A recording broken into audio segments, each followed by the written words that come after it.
So today's topic is, I'm calling this Introduction to Pottery Kilns. I wanted to do a series talking about all the different kinds of kilns. So we started 2 months ago with we talked about wood firing kilns and coal attached to that. And then we did a session on gas firing. And so this one's going to be an electric kiln. Welcome to the Potter's Roundtable, a monthly podcast where we share our passion for the ceramic arts and a collection of topics specific to potters. Remember to subscribe so you don't miss a single episode. Enjoy the show.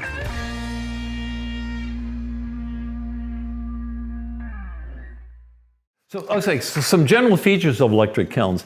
Most of them, and this is and I'll point out this is where some of these differ from wood-fired kilns or gas kilns. Almost all electric kilns are single chamber. You know, we talked about if you're familiar with gas kilns, especially wood kilns, you can have multiple chambers, like the climbing kilns of Japan. We have the Noborigama, and one chamber connects to another chamber, connects to another chamber.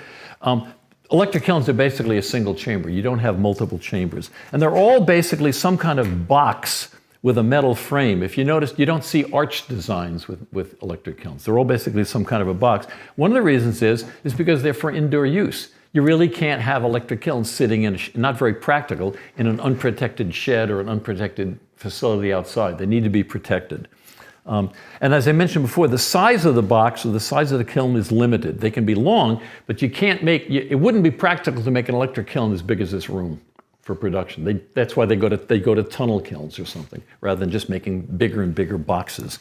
And the elements, in all cases, the elements are located on the walls, because they have to hang them somewhere. So the elements hang on the outside to keep the inside open to fill up with the wear. And also the other thing with the more modern ones, they're all very well insulated. They may be did you all see the insulating fire brick and see the difference in the weight? And as you can imagine, along with the weight, the brick is a lot better insulating, the lightweight brick, than the heavy brick. And the blanket is a lot better insulator than the brick, even the lightweight brick. So a lot of at least in industrial kilns, a lot of the kilns now are lined with blanket. They might use brick for the outside, like a shell, or even metal, and they're just lined with the blanket. The blanket is not practical for the kilns that we use because it's too easily damaged. After it's fired, so this is nice and flexible, and it is kind of like a blanket. But after you fire it a few times, it gets brittle. So if you bump it, pieces fall out of it. So you have to be very careful. It's not suitable for schools or really for the kind of pottery studios, the pottery kilns that we use. The bricks are the best compromise. They're not the best insulation, but they're a little more durable. What is it about the light brick that makes it so much better than that heavy one? The air hole. You know what the single best insulating material is? Air. Okay. Space. And so it's the fact that it's full. This is why what's the insulating? The fall. Everybody wears in the fall, like the fuzzy fleece. Yeah, fleece. The reason why fleece is a good insulator is because all the air that's trapped in it. So it's all the little air pockets in there that actually provide the insulation. The same way in the blanket. Only in the blanket, the air pocket, there are a lot more of the pockets, and they're a lot smaller. And so the smaller and smaller you can make the air pockets, and the more you have, the better insulated. So it's the air that's doing the insulating. The other thing about electric kilns, that at least for the small models we use, they're not owner-built. People build their own gas kilns. We're going to build one out here. People build their own wind kilns. Most people nowadays don't build their own electric kiln. You could. I knew a guy that built one in Maine because he had a supply. He could get some elements cheap, and he just thought it would be fun, and he almost burned his house down. But it was fun. So you could. But whereas industrial, and so they're commercial products. And then, whereas industrial kilns are custom built, they'll literally come in and build it on site. But again, it's constructed on site. It's not they don't show up with a truck and drop it off. They build it on the site. So that's another difference between gas and wood, is that people generally don't build their own. The last thing is, there are three major components when we talked before about the other kinds of kilns, wood kilns and gas kilns. Three sort of parts of a kiln. There's the heat source, the wear chamber, and the chimney. And this is true of wood kilns and true of gas kilns. Well, in an electric kiln, the heat source and the wear chamber are combined. We don't have a separate combustion chamber like in a wood kiln, you have the combustion chamber or the firebox, and then you have the wear chamber, and that's also true in a gas kiln. You don't have that in electric kiln. You have just the one chamber, and that is the heating chamber and the wear chamber. And you don't need a chimney. Now you may need some kind of a vent to get the fumes out of it, like if it's indoors, you may need a vent to get the fumes out of the building or something like that, but you don't need a chimney. So it's different in terms, you still have those three parts, the heat source, the wear chamber, and some kind of a vent, but they're combined or they're used differently than they would in the wood and the gas kilns. In terms of principles of operation, basically, it's pretty simple with electric kiln. If you control the electric power, you control the heat. The more power you put to the elements, the longer or the hotter the elements get, and the more heat you get. Pretty simple. But as I mentioned before, one of the big differences, there are no longer flowing gases moving through the kiln. When you're heating with a wood kiln or with a gas kiln, you've got essentially a river of hot gases that's moving through the kiln and bringing the heat to all the pots. You don't have that any longer. You've got essentially stagnant air in the kiln. Almost all the heating is done by radiation. That's the heat is being radiated from these glowing elements that are on the walls. And so one of the differences is it's a direct line. It can be blocked. If I have a big pot sitting on the outside of a shelf next to the element, then the little pot that's sitting behind it won't get hot until the big pot gets hot, and the big pot heats the little pot. Because if it can't see, if the radiation from the element can't see or hit directly that little pot, the only way the little pot can get hot is by something next to it getting hot. So electric kilns heat the wear by the work on the outside gets hot, which makes the work inside of that gets hot, which makes the work inside that hot. So it heats from the outside in. So that's a big difference in the way they're heated and the way you have to think about them compared to a gas or a wood kiln. But at the same time, because I was thinking about this earlier when you were talking about the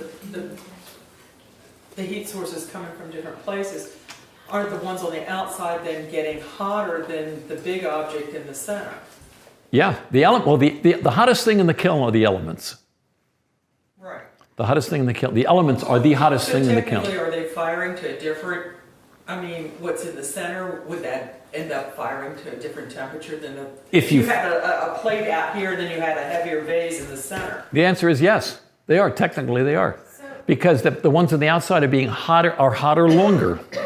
But this is, I'll get to you just a second, but this is one reason why, for instance, you don't want to use glazes that are very specific with a narrow firing range, because then it's very possible to have the pot with that glaze overfired on the outside and perfect in the center of the because again, we do firing by cones, basically, which is time and temperature, right? Heat work.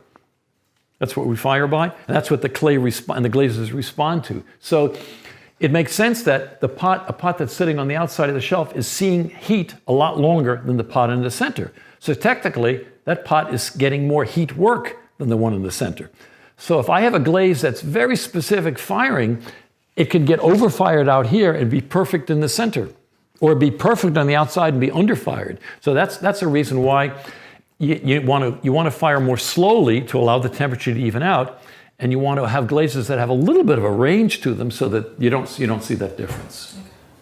I was going to share a story that came over to help me with, because I've been firing really big flat pieces that also have a lot of complicated things in the middle with glass and things that have different issues that so the corners were cracking. And Phil came over because I was getting really frustrated.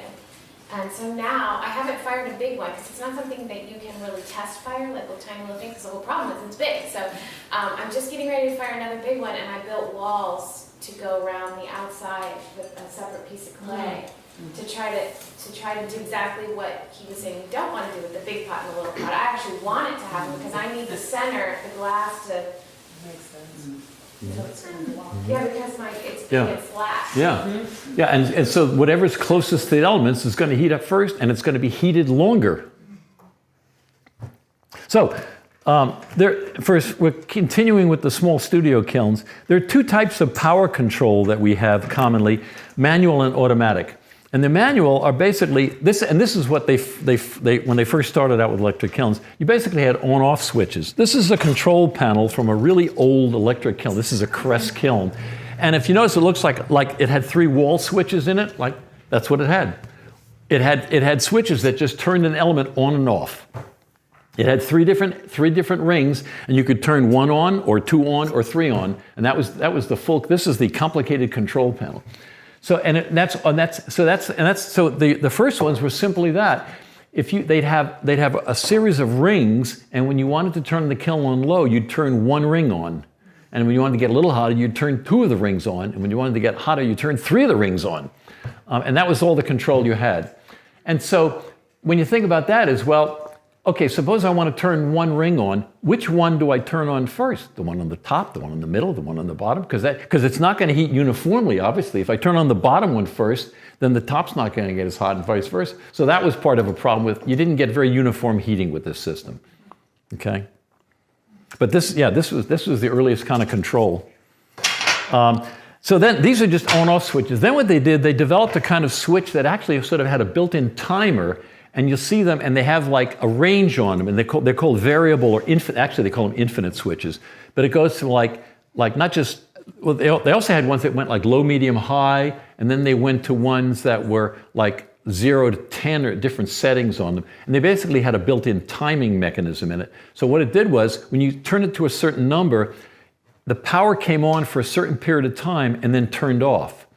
So you'd hear when you fired one of these kilns, you'd hear these things going. Bzz, bzz, bzz, bzz, and every one of the switches was turning the power on, turning the power off, and they often would get out of sync. So you'd hear this constant sort of buzzing, turning on, turning off. And so when you turned it up to a higher setting, it let the power go to the element for a longer period of time.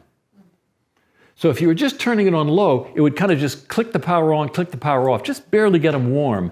And then as you turned it up to higher setting, and so you had this full range of settings where it would increase the time. And then finally, you could put them on high, and then the power stayed on to the elements all the time. So that was kind of the next step. I remember because my first one was without kiln sitter or anything. It was Yeah. Paragon, which you later got. And yeah, it's right outside here, by the way. And you had to witness the whole thing. It was a gift, so what can I say? Yeah. And you did, and there was this wonderful little chart. It would say at hour 1, these peepholes in, turn this ring to this ring to this, and every hour you'd go in and remanipulate all of this stuff, and it was. It worked. They work. Yeah, and you gave beautiful finishes still, but you're like. Yeah. When you go to digital, you never go back. Now you just turn on the gas and let it fire. But they still make manual kilns, and they work just fine. They work fine. But then they came up with the automatic or electronic controllers, and then they made them programmable. And the way these basically work, it works from the same principle, is that only now instead of having manual switches, there are electrically operated switches called relays that look like this. This is what's inside the control. That's a relay, which means that if I turn on an electrical circuit, if I turn a switch here, it tells this to turn on, and this turns on the power. So instead of turning a switch to turn on the power directly, this turns on the power to the elements. It relays the signal to the elements. It's called a relay. And so the way a programmable or the electronic controller works is there's a temperature measuring device or more of them in the kiln, and it measures the temperature. And the program, when they're calling it a program, it's a schedule. And in the memory of the little computer that's built into the kiln, there's a schedule that says, after an hour, I should be at this temperature. And after 2 hours, I should be at this temperature. That kind of thing. Okay? So what it's doing is the temperature sensor measures the temperature and tells the controller, and the controller says, hey, it's a half an hour into the firing. I'm supposed to be at that temperature. Am I at that temperature? And if you are, fine. If I'm not at that temperature, it puts a little more heat into the elements. If it's too hot, it turns the elements off. And so the controller is trying to follow this preset schedule, which is basically time and temperature. At a certain time, I should be at a certain temperature, and I'm measuring the temperature constantly to see where I am with respect to that schedule. That's the way they work. And so the new digital kiln? Yeah. That's the way they work, basically. And so some of these kilns have a thermocouple, which is just a temperature measuring device that looks sort of like this. Thermocouple is called. And and sometimes they're in a little protective tube. This is a big one that sticks in. You'll see it sticking into the wall of the kiln. By the way, if you have a chance, if you're buying a kiln, get a kiln that has protection tubes and doesn't have bare thermocouples, because the thermocouples will last a lot longer. And this is like a car. The way they've made cars cheaper now is a lot of the things that used to get standard, now it's an option. And so, but if you want to it's one thing to look at is get a thing where your temperature measuring device is in a protective tube and not bare. It'll last longer. We hope you're enjoying the show. Please take a moment to leave a 5-star review on your podcast platform of choice. It really helps new listeners find the show. Don't forget to subscribe to receive updates as new episodes are released. And if you'd like to support the video and podcast production of the Potter's Roundtable, become a patron. Go to patreon.com and search for The Potter's Roundtable. Your support will help us achieve our goal of creating a digital library spanning the ceramic arts for use by educators and artists alike. Thank you for your support. Now let's get back to the show.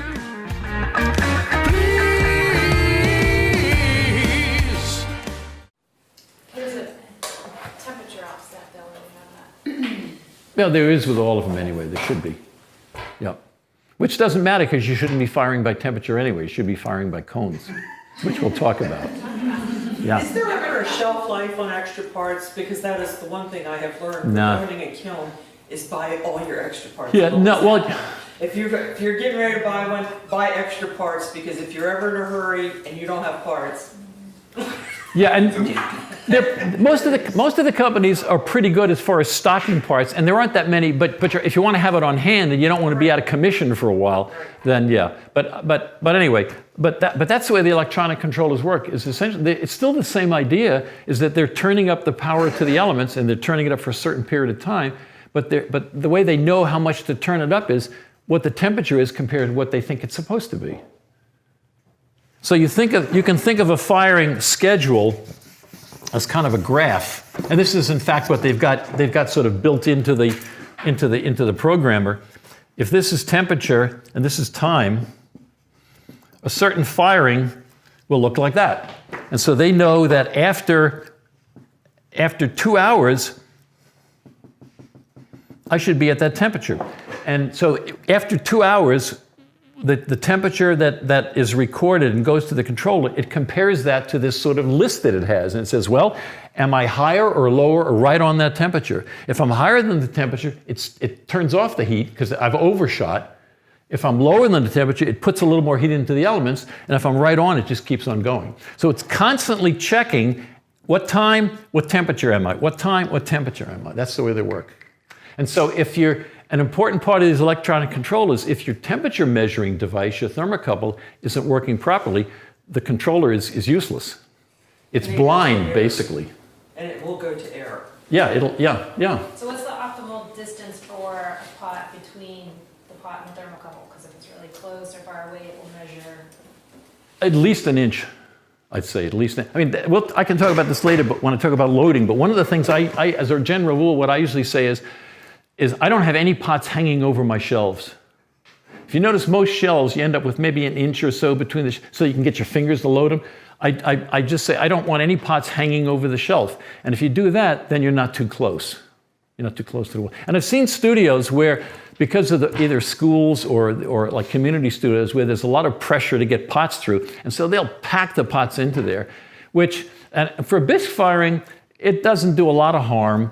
I mean, you can get away with it. But for glaze frying, if you pack them in too full, then you get differences, and you get underfired, overfired pots. So it's not worth doing it. One of the problems that I've seen, for instance, with bisque firings, and I've seen again studios where they just load the kiln up to trying to get the work through, is that some of the pots are over bisqued, some of the pots are under bisqued, and where that shows up is glazing. Because if you glaze, and let's say you're used to working with a certain glaze, you get almost a routine. Let's say you're dipping. You dip the pot, you get sort of almost a certain rhythm. You know that if you dip the pot into the glaze for a certain period of time, you're going to come out with a certain glaze thickness. Well, if the pot is under bisqued and you dip it in there for the same time, you're going to get a thicker glaze application because the pot is more porous. Or if it's over bisqued because it was close to the elements, you're not going to get enough glaze. So part of to me, when I'm firing things, I don't want to have to make a separate decision every time I glaze something as to how long do I need to hold it into the glaze. I wanted to get into this rhythm. And so the pots are reproducible if I don't overload the kiln. If you pack the kiln, then some pots are overfired, some pots are underfired. And then every pot is different in terms of what you need to do to glazing. So it just makes it easier. So how full do you want to pack it when you do glaze firing? Well, I mean, we're going to talk more about the later regime, but part of it is like you don't want it too close to the shelves. One thing to think about is narrow shelves that are close to space always heat up more slowly. So you want to think about where do you want to, if you have some short work, where do you want to put that stack of short shelves into the kiln? And there's some things that we'll talk about. So this firing supposed to be 0.6 or 0.4? It depends. As with a lot of ceramics, there's no simple answer to anything, okay? But the reason I say that is like, let's say you're firing to cone 10 or even to cone 6, you could bisque anywhere from 0.10, which is quite low, to higher temperatures like 0.6, 0.5, or 0.4. But what that's going to affect is like how much glaze gets absorbed when you. So a lot of that is what you want to do. There's no necessarily right and wrong thing to do it in a lot of cases. Like I found, for instance, porcelain, if you don't bisque it high enough, it's very fragile. And so if you bisque porcelain at 0.10, and it can be and you glaze, you can break the stuff just with glazing tongs or just handling it. So a lot of it might be the way you want to work. Like, what kind of consistency do you want your glazes? And how strong do you have to have the pots? Like, if they're very, very thin-walled pots, then you probably want to bisque them, differently than if they're thick. So a lot of it, in that case, there's no right or wrong.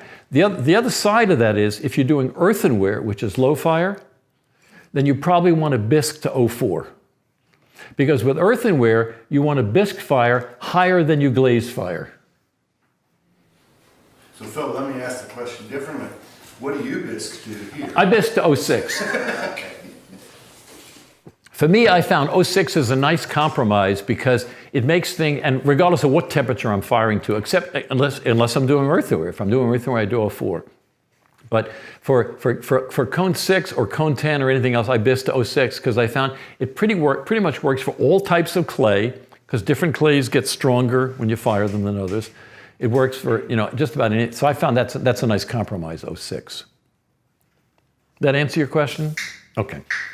Can you tell, last time you said that with the thermocouples, there's like, it works like it's got a couple of wires, so different materials in it. Can you explain a bit more about like how that works? Yeah, the thermocouple consists of two metal wires of different compositions joined at one end. So if I have a wire and then a different kind of wire, and I join them together, and typically what I join them together by actually melting them together. I arc weld them together. This is called the bead or the junction. And so they're not just twisted together, they're really intimately connected. They're melted together. And this is the principle of physics, that if I have two metal wires of different compositions and I heat up the junction, it generates an electric current. It's bizarre, but it's true. Is it like electrons jumping from like the metals or different levels? Yeah. So just any two metal wires of different composition connected together, when I heat up the connection, it generates an electric current. So if I this is my thermocouple. So when I stick this joined wires into it and it gets hot, it sends back a very, very small electric current, and you measure the current. And the more current there is, the higher the temperature.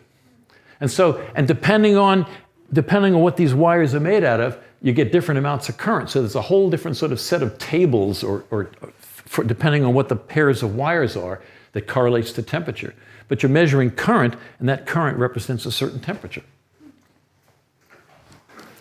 Which was a great discovery. I mean, it's bizarre though. You just connect two metals, heat them up, and you get an electric current out of it. Okay, let me keep going here. Okay, so programmable kilns we're still talking about. By the way, I'm not trying to discourage questions, but we had a long discussion at the beginning, and I don't want to keep people too late today. And I've got about another 37. No, I'm kidding. So we're good. And I want to allow more time for questions as we go along. So there are two. So talking more about the programmable controllers, there are two general types of programs that people do. One is called cone fire, and they may have different names, but the cone fire basically means that you pick on the controller, you select a cone that you want to go to, and you select the speed that you want to get there, and that's all you have to do. Really easy. So you might just say, and I think in general they're called cone fire. So you say, I want to do a cone 6 firing, and so you'll put in cone 6, you'll put in 6, and then usually they'll give you a choice of either like fast or slow, or fast or medium or slow, and that's your heating rate. Now, what's interesting about this is that the companies, and so the kiln now knows if I say cone 6 medium, that there's nothing standard about that, by the way. Medium might depend on the kiln company. What one company thinks is medium might be fast for another company, so you have to find out. But what they've done is, you know, we talked about things are heated, or we fire by heat work. What they've done is the company has worked out for that particular size kiln, if I put this amount of power into the elements for 2 hours, they've worked out essentially how much heat work they're getting, and that's how they've worked out the schedules. So they've worked out the schedules, and they've calculated the heat work, the time and the temperature that you need to get to cone 6. And so that's essentially, and then they produce that in this form of the same kind of a chart, time and temperature, but they figured it out ahead of time. Okay. Now the other kind of firing you can do is called ramp and hold, and basically this is where you can write your own program. The other programs are canned. They're built right into the controller, and you can't change them. But you can also do a program, like if you think of a heating schedule like this again. This is temperature, and this is time.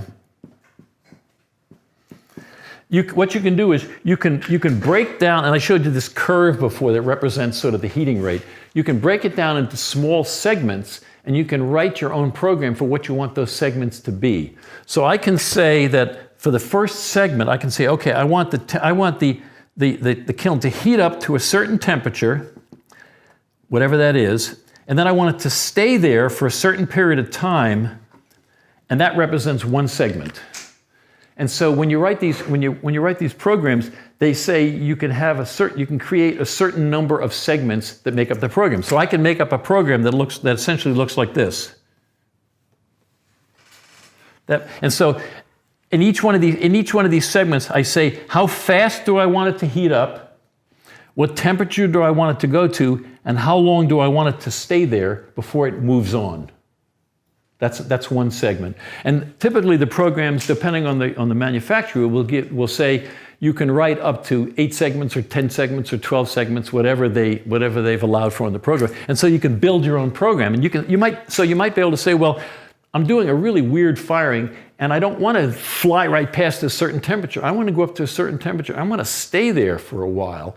And these canned programs won't do that. They're pretty much set to be kind of routine bisque firings or routine glaze firings. So this gives you the opportunity to write your own custom programs for sort of unusual applications.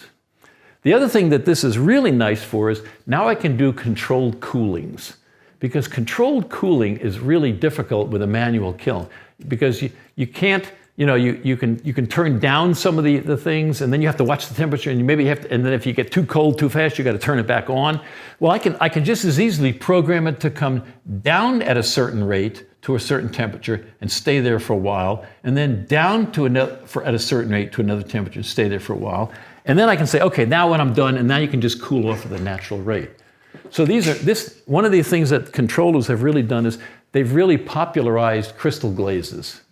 These crystal, you see these rosettes of crystals, because in order to develop the crystals, you have to do controlled cooling, so this has really made it easy to do crystal glazes now, because you don't have to manually try to guess on what the cooling rate is. You can set it, and you can work it out and repeat it every single time. Yeah, Jane. So with the digital kiln, because you can do that, can you also use it as a glass kiln? Mm-hmm. Because I know there's certain points Oh, absolutely. you can hold it and Absolutely. As a matter of fact, what's interesting is the kilns that we have here came with, in addition to the cone fire and the ramp hole thing, they came with 4 built-in glass programs, because they knew that you were probably going to want to do exactly that. So they have 4 programs built in for firing glass: a fusion, and a tacking, and a slumping. And I fired in my kiln with glass and clay. At the same time. Does the clay fume affect your glass or vice versa, or can you tell? The fumes? Well, I probably don't get out of, I don't know. No, I don't know. Maybe that's why I don't know. I've been there, Yeah. so. I don't know. But Phil's helped me because it's a challenge firing glass and clay because they have 2 different coefficients of expansion. Exactly. So it's been a little frustrating, but it's doable. You like challenges. We know that this was a lot of information in a short period of time, so if you want to hear it again, listen to our podcast version of the presentation. Search for the Potter's Roundtable on your favorite podcast platform. The Potter's Roundtable is brought to you by Washington Street Studios and our patrons. If you enjoy the show, please subscribe, give us a 5-star review, and tell your friends. If you want to learn more about Washington Street Studios and shared studio memberships, please visit our website at www.hfclay.com. Thank you, and we'll see you again next time on the Potter's Roundtable.